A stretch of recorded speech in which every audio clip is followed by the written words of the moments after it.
안녕하십니까. 마음치행복도량 대구 구룡사주지 도일입니다.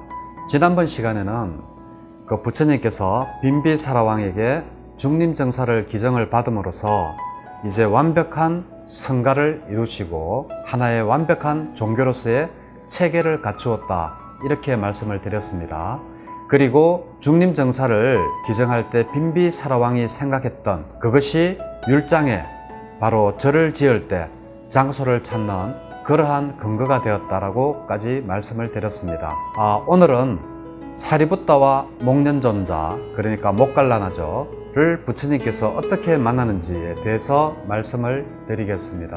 우선 이 사리붓다와 목련존자는 누구의 제자였는가 하면 회의론자인 산자냐라는 그 스승을 둔 250명 제자 중에 2명이었습니다.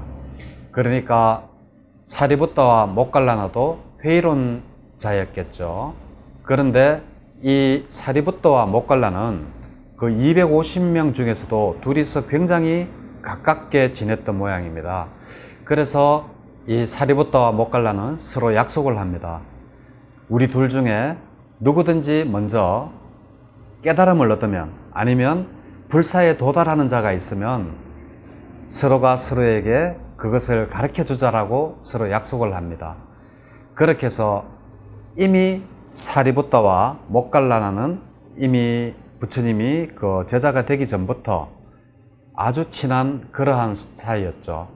그래서 한날은 이 사리붓다가 탁발을 하러 나갑니다. 탁발하러 바깥에 나갔는데 걸어오는 모습도 굉장히 여러 수행자랑 다르게 아주 품위가 있고 천천히 걸으면서 삿대를 하기 때문에 그렇습니다. 실질적으로 그 미얀마나 이런 데 가보면 아직도 이 탁발을 하면서 아주 삿대를 하는 그러한 수행성들을 볼 수 있습니다. 멀리서만 봐도 걸어오는 모습이 이미 틀립니다. 천천히 걸으면서 아주 이렇게 삿대를 한다는 것을 이렇게 멀리서 봐도 알아볼 수 있는, 그렇습니다. 그래서 이 사리붓다가 한 제자가 이렇게 오는데 보니까 그 제자가 바로 누구냐 하면 바로 부처님의 5 동료이자 제자였던, 그리고 그 5 제자 중에서 가장 늦게 깨달음을 얻었던 아사지라는 그 부처님의 제자였습니다. 그 아사지가 걸어오는 모습을 사리붓다가 이렇게 멀리서 보고 있으니까 너무나 거룩하고 보기가 좋은 겁니다. 그래서 이 사리붓다는 그 부처님의 제자인 아사지가 탁발이 끝나기를 기다렸다가 아사지에게 묻습니다. 어떻게 묻는가 하면 경전에는 이렇게 되어져 있습니다. 보시어 그대 강간은 청결하고 피부색은 맑고 깨끗합니다. 그대는 누구에게 의지해서 출가를 했고 그대의 스승은 누구이고 누구의 가르침을 받습니까? 이렇게 하니까 그 부처님의 동료이자 제자인 아사지가 이렇게 이야기를 합니다. 보시어 석가족 출신의 삭가야 아들인 위대한 수행자가 있습니다. 나는 그 세존의 의지에서 출가를 했고 그 세존이 바로 나의 스승이고 나는 그 세존의 가르침을 따릅니다. 이렇게 이야기를 합니다. 이렇게 이야기하면서 아사지에게 그러면 스승에게 무엇을 배웠습니까? 라고 이렇게 물으면서 이제 하니까 아사지가 아주 겸손하게 저는 아는 것이 많이 없습니다. 세존에게 가면 더 좋은 것을, 더 많은 것을 배울 수 있습니다. 라고 이야기를 하면서 이제 간단하게 이야기를 합니다.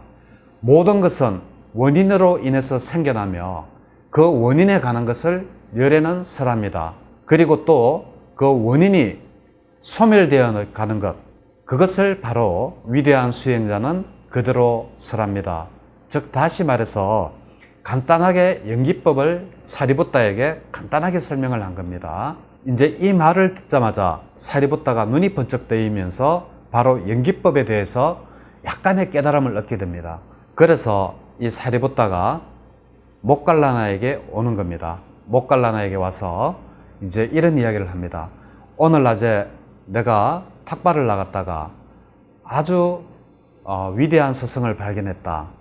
그 스승이 바로 세존이란다 라고 이야기를 하면서 목갈라나에게 우리 회의론자인 산자냐 스승을 떠나서 우리가 세존을 스승으로 모시는 것은 어떻겠느냐, 이렇게 출가를 같이 하자, 이렇게 이야기를 합니다. 그러니까 모갈라나 존자도 사리부타의 말을 듣고 모든 것은 원인으로 인해서 생겨나고 또 그것을 소멸하는 법을 가르친다는 그 세존에게 가서 배워야 되겠다, 이런 생각을 하면서 이제 출가를 결심하게 되죠. 그리고 산자냐, 스승이죠. 회의론자인 스승입니다. 이 산자냐에게 가서 저희들은 당신을 떠나서 이제 세존이라는 새로운 스승을 찾아서 출가를 하겠습니다 라고 하니까 바로 이 산자냐가 깜짝 놀랍니다. 깜짝 놀라면서 그러지 말고 사리부타와 모갈라나야, 이 교단을 우리 세 명이서 같이 통솔하자라고 제안을 합니다. 그렇지만 이미 사리부타와 모갈라나는 연기법에 대해서 잠깐의 그 깨달음을 얻었기 때문에 산자냐의 같이 교단을 통솔하자고자 하는 그러한 제안을 딱 거절을 합니다. 거절을 하고 그리고 이제 출가를 하겠다라고 떠나가니까 산자냐는 이 화를 참지 못해서 입에서 피를 흘리면서 이제 바로 그 자리에서 죽어버립니다. 그러니까 거기 같이 수행하던 250명의 제자가 저도 그러면 사리부타와 모갈라나 존자를 따라가겠습니다, 이렇게 이야기를 하면서 이제 출가를 하게 됩니다. 그래서 부처님이 계시는 쪽으로 이제 왕사성 중림정사겠죠. 그쪽으로 이렇게 사리불과 모갈라나 존자가 뚜벅뚜벅 걸어오는 모습을 부처님께서 이렇게 보시고 바로 옆에 있던 한 제자에게 이렇게 이야기를 합니다. 저기 오는 두 명의 벗이 바로 꼴리띠와 우바띠사이다. 여기서 꼴리띠와 우바띠사는 바로 뭔가 하면 사리불과 모갈라나 존자의 고향입니다. 근데 그 고향을 어떻게 하시고 이름을 이렇게 말씀을 하십니다. 꼴리띠와 우바띠사이다라고 이야기를 합니다. 그리고 또 부처님께서 어떠한 말씀을 하시느냐 하면 바로 저들 둘이서, 꼴리띠와 우바띠사가 둘이서 나의 상수 제자가 될 것이다.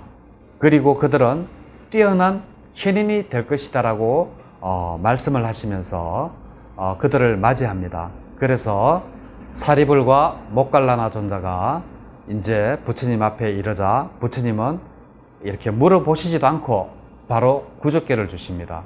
구족계 주는 방법은 제가 지난번에 말씀을 드렸죠. 첫 번째, 머리를 전부 다 빡빡 밀 것. 두 번째, 한쪽 어깨를 내고 오른쪽 어깨를 내고 가사를 입을 것. 그리고 셋째로 스승의 발밑에 조아릴 것. 그리고 바로 앉아서 상기를 엎을 것. 이렇게 제가 네 가지를 말씀을 드렸습니다. 사리불과 모갈라나에게 그렇게 똑같이 함으로써 구족계를 주십니다. 그런데 나중에 율장에 보면 부처님께서 손가락 두 마디의 머리카락은 기르는 것을 허용한다라고 하십니다. 그래서 본래 스님들이 머리를 이렇게 빡빡 안 깎아도 됩니다. 이렇게 손가락 두 마디 정도의 길이를 둬도 된다라고 이야기를 했습니다.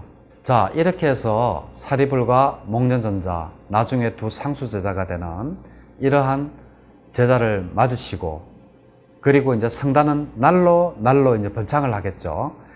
그러다 보니까 이제 어떠한 일이 생기는가 하면, 마가다국 그 왕사성에 사는 국민들이 굉장히 분노를 하고 부처님을 원망을 하게 됩니다.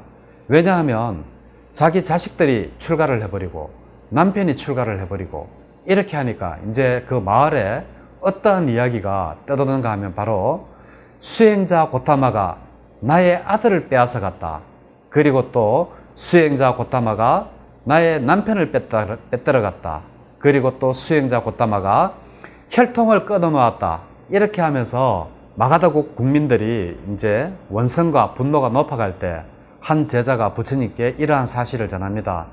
이래서 지금 현재 마가다국 국민들이 부처님께 이러한 원성과 분노가 있습니다라고 하니까 부처님께서 이제 어떠한 말씀을 하신가 하면 바로 이러한 말씀을 하십니다. 이러한 원성과 분노는 7일을 넘지 않을 것이다 라고 하시면서 바로 시로서 거기에 대한 말씀을 하십니다. 위대한 영웅인 열애는 바른 진리로서 이끈다. 진리로서 이끄는 현자를 누가 질타할 수 있겠는가? 원성은 오직 7일만 유지되고 7일이 지나면 사라진다. 이렇게 말씀을 하십니다. 그러면서 실제로 이제 마가더국의 그 원성이 7일을 넘지 않았다. 이렇게 말씀을 하고 계십니다. 그리고 나서 사리부터와 목갈라는 바로 부처님의 그 상수제자, 바로 부처님께서 정하신 출가순으로서 모든 것을 밥 먹을 때 자리순을 정하는 것, 그거 외에는 출가가 그렇게 중요하지 않습니다. 먼저 출가했느냐, 늦게 출가했느냐가 법납이 중요한 것이 아님에도 불구하고 많은 사람들이 법납이 얼마냐 이렇게 따지죠. 그렇지만 이 부처님께서 정하신 그 계율을 부처님이 바로 범하십니다. 누구에게? 바로 사리불과 목련존자에게. 그러니까 이미 1200명의 제자가 있었고 더 많았겠죠. 왕사성에 더 머물렀으니까. 그러니까 불을 신봉하던 가습 삼형제와 그 제자들, 그리고 5 제자들을 전부 다 뒤로 하고 바로 부처님의 옆에 마하가섭가 그리고 목갈라나 존자를 상수제자로 두는 그러한 계율을 어기면서까지 사리부tta가와 목갈라나 존자를 굉장히 아꼈다.